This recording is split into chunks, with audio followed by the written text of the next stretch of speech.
Questions to the Prime Minister.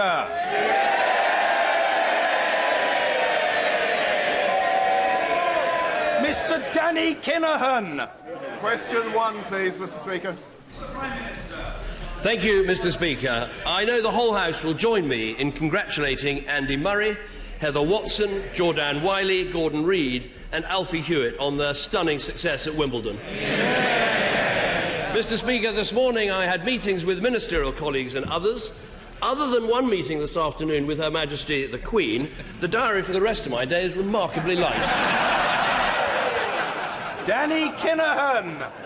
Thank you very much, Mr. Speaker, and may I echo the Prime Minister's congratulations to Andrew Murray and all the other winners. But may we thank the Prime Minister for all his hard work and his leadership, and particularly his commitment to the Union and to Northern Ireland, visiting it often and swimming in Lough Erne, and maybe he'd like to come and swim in Lough Neagh. We look forward, the Ulster Unionist Party, to working with the next Prime Minister. And I'm told that there are lots of leadership roles out there at the moment. There's the England football team. There's Top Gear. There's even across the big pond a role that needs filling. But if I can go to my pet subject, Brexit really threatens... Thank you. Brexit really threatens the Union. Would the Prime Minister work with his successors to ensure that we have somebody that is going to pull together all the countries of the Union and the overseas territories and make it all so that we all work and thrive together? Well, first of all, let me thank the honourable gentleman for his kind remarks and fascinating suggestions for future jobs. I think most of which sound even harder than this one, but so I think I'll pass. Look, I do believe Northern Ireland is stronger than it was 6 years ago, 58,000 more people in work, the full devolution of justice and home affairs delivered under this government, the Saville report published, and record inward investment in creating jobs in Northern Ireland. I care passionately about our United Kingdom, as I know he does and all of us do in this House. We do need to make sure that as we leave the European Union, we work out how to keep the benefits of the common travel area. Hard work is being done now with civil servants in Northern Ireland, in Whitehall, but also in the Republic of Ireland, and that work needs to quicken. The pace needs to quicken. Yeah. Jack Lepresti. Thank you, Mr. Speaker. And I'd like to also pay tribute to my honourable friend and all the hard work he's done leading this great country for the last few years. Now, my honourable friend's lasting legacy will include supporting the Kurds, whose Peshmerga are bravely fighting Daesh in all our interests. Now, having visited the Peshmerga on the front line, I know that our airstrikes, weapons and training are crucial, but Peshmerga injuries could be reduced with additional equipment like body armour, respirators and frontline medical facilities, and we could possibly provide some beds in our specialist hospital in Birmingham to the most seriously injured. Does my honourable friend agree that this is a relatively small investment that would make a huge difference to our allies in our common fight to defeat the evil of terrorism? Well, let me say to my honourable friend, first of all, thank you for his kind remarks. But also, he's absolutely right that the Kurds are incredibly brave fighters and are doing valuable work against Daesh in Iraq and Syria. I'll look carefully at his suggestion of using the Birmingham Hospital. The Queen Elizabeth Hospital has excellent facilities for battlefield casualties. Our army is already providing medical instruction to the Peshmerga to help them deal with these situations, but we will look and see if more can be done. But let's be frank, the strategy is working. Daesh is on the back foot. It's lost 45% of the territory it once held in Iraq. Its finances have been hit. More than 25,000 Daesh fighters have now been killed. Desertion has increased, and the flow of foreign fighters has fallen by 90%. I've always said this will take a long time to work in Iraq and Syria, but we must stick at it and we must stay the course. Jeremy Corbyn.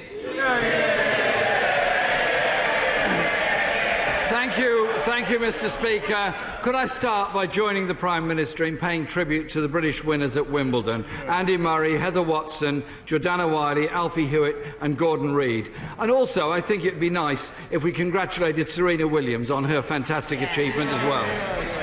Mr Speaker, it's only right that after 6 years as Prime Minister we thank the Right Honourable Member for Witney for his service. I've often disagreed with him, but there are some of his achievements I really want to welcome and pay recognition to today. One is helping to secure the release of Shakar Amir from Guantanamo Bay and legislating to achieve equal marriage within our society. And I'm sure he would like to acknowledge that it was Labour votes that helped him to get it through on that occasion. But would he also, perhaps for a moment, express some concern at the way that homelessness has risen for the past 6 years and looks like it's going to continue to rise in this country? Well, first of all, let me thank him for his kind remarks. I'll join him in paying tribute to Serena Williams, who's now, I think, knocked Steffi Graf's amazing record of 22 Grand Slams. She's overtaken that.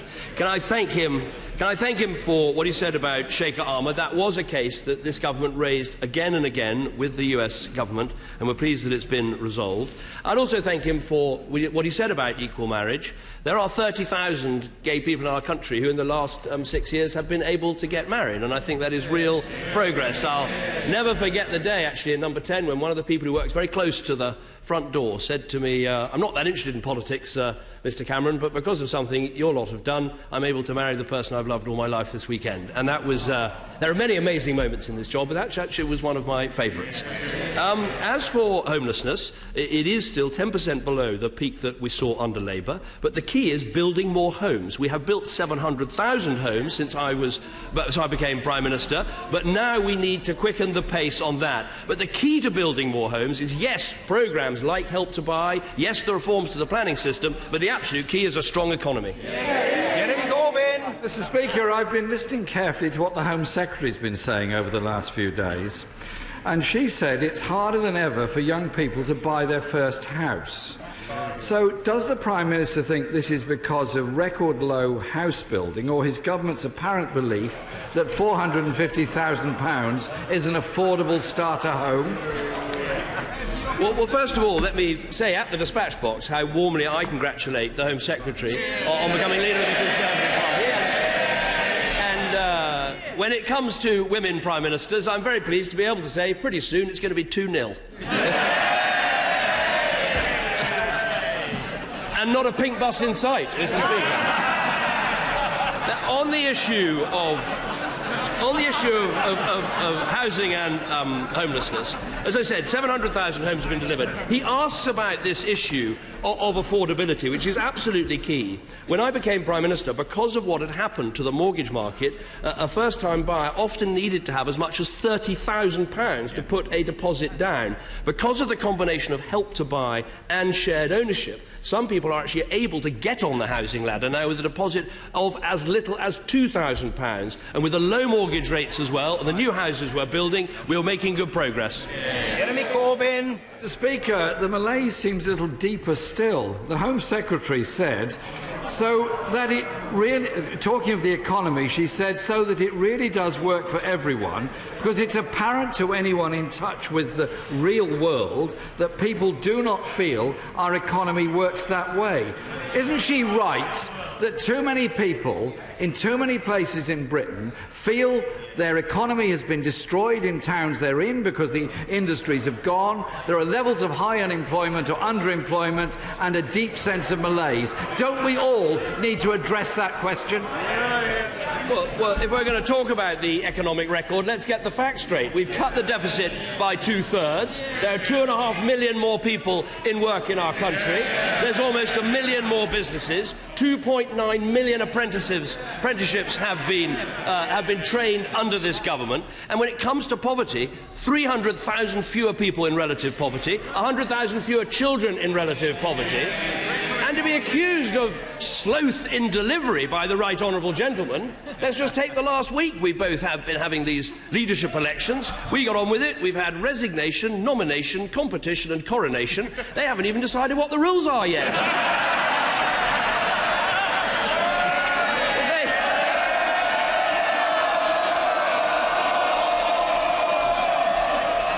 If they ever got into power, it'd take them about a year to work out who would sit where. Jeremy Corbyn. Democracy is an exciting and splendid thing, and I'm enjoying every moment of it.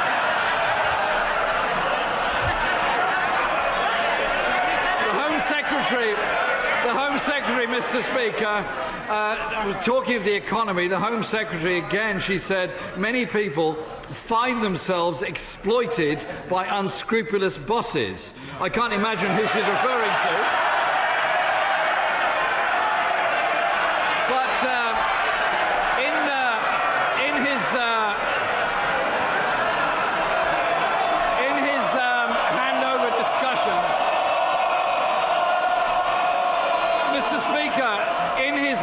Discussions with the Home Secretary, could he enlighten us as to whether or not there is any proposal to take on Agency Britain by banning zero-hours contracts, clamping down on umbrella companies, repealing the Trade Union Act, or preferably all three?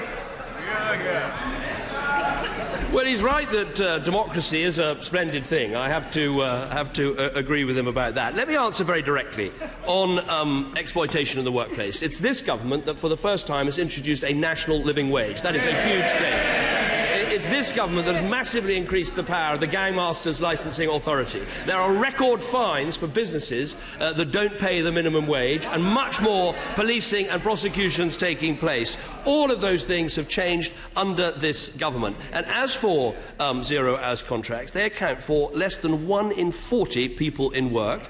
60% of people on zero-hours contracts do not want to work more hours, and it was this government that did something the Labour Party never did, which was to ban exclusive zero-hours contracts. 13 years of Labour, but it took a coalition Conservative government to do it.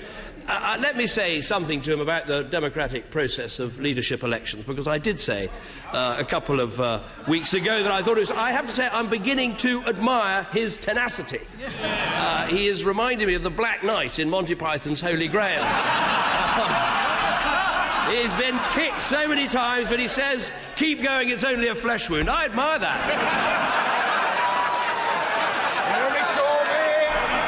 Mr. Speaker, I would like the Prime Minister to address another issue that the House voted on last week. And I've got a question from Nina, who said... No, hang on. Yeah. It's a question from somebody who deserves an answer. And she says, I would like to know if there is any possibility that a European Union citizen who has lived in Britain for 30 years can have their right of permanent residence revoked or deported depending on the Brexit negotiations. There has been no clear answer to this question. It is one that worries a very large number of people, and it would be good if in his last question time the Prime Minister could at least offer some assurance to those people. Let me reassure Nina, there's absolutely no chance of that happening to someone in those circumstances. We are working hard to do what we want, which is to give a guarantee to EU citizens that they will have their rights respected, all those who have come to this country. The only circumstance I could ever envisage a future government trying to undo that guarantee would be if British citizens in other European countries didn't have their rights respected. So I think it is important to have reciprocity. But the new Prime Minister will be working to give that guarantee as fast as we can. I'm glad he mentions emails, because actually I've got an email as well. Now, I got this, I'm not making this up, I promise. I got this on the 16th of September 2015 from someone called Judith, and she said this: please, please keep dignity and not triumphalism during the first PMQs today with Jeremy Corbyn. And she gave this reason. She said, because Tom Watson, who may oust Jeremy Corbyn, is a very different kettle of fish. He's experienced, organised and far more dangerous in the long term. She goes on, so sensible, sober, polite answers to Mr Corbyn, let him create his own party disunity. After this is over, I've got to find Judith and find out what on earth happens next. Jeremy Corbyn!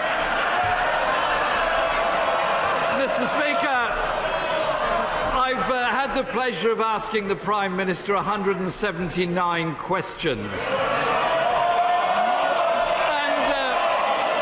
thank you. Well, there are plenty more to come to his successor. Don't worry about that.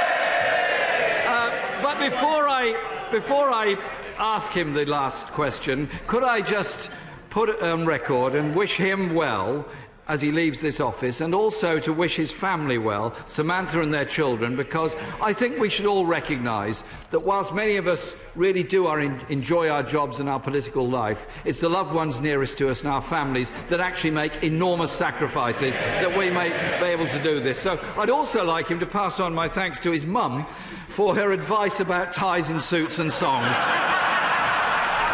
It's extremely kind of her, and I'd be grateful if he'd pass that on to her personally. And I'm reflecting on the lesson that she offered.